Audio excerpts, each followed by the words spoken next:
All right. So our Hard Rock Cafe thing, first question, name at least 3 different demand forecasting techniques that can be employed by the Hard Rock Cafe. So my first one is the Salesforce opinions. I think this is good because the Salesforce see what people are ordering, what they like about what they're ordering. They hear the complaints about what they're ordering. They see how many people come in and out during certain times of day, certain times of week, certain seasons. So I think that their opinions can be very valuable. Another one is the associative forecasting. This is simply because of things like the economy with the recession or depression that we are going to be coming up on, or right now, the pandemic. You can see how it affects restaurants, as in like people can't dine in, but then it's directly affecting their takeout because people are taking out instead of dining in.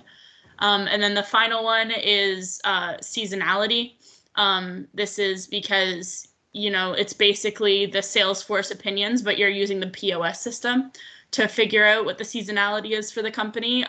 Certain times of year, like around Labor Day, it'll be really busy. And then, you know, in the middle of March, usually it's relatively slow because people are away for March break.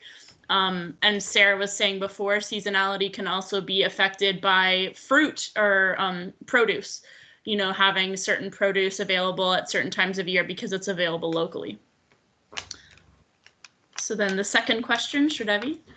Yeah, the 3 different forecasting applications at Hardrock are Hardrock used long-range forecasting in setting a capacity plan, and intermediate term forecasting for locking in contracts for leather goods, and also for goods such as food items, etc. And in short term, the sales forecasts are conducted each month and then aggregated for the headquarters view.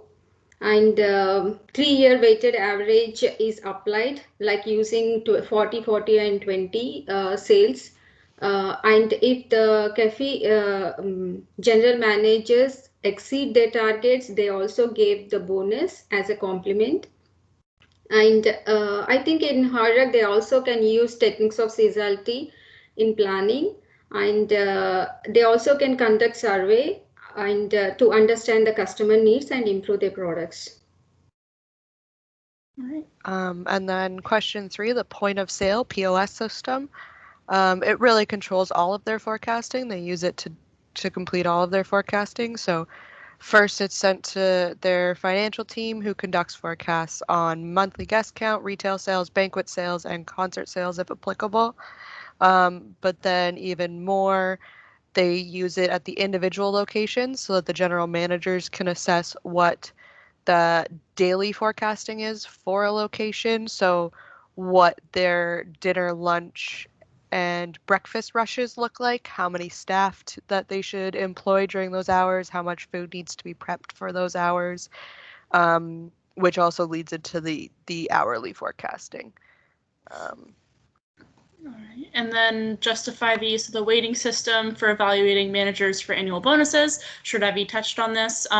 Basically, they use the weighted system to figure out what the company should be making in the upcoming year.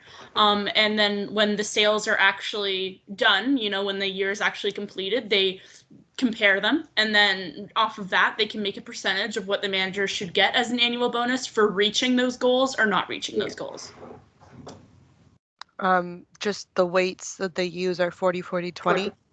So 40 for the previous 2 years and 20 for the third behind that. And that's really important that they use a 40 and a 40, because it gives most weight to the 2 most recent years, and then only a 20% to the third year, because data, it's becoming obsolete at that point. So.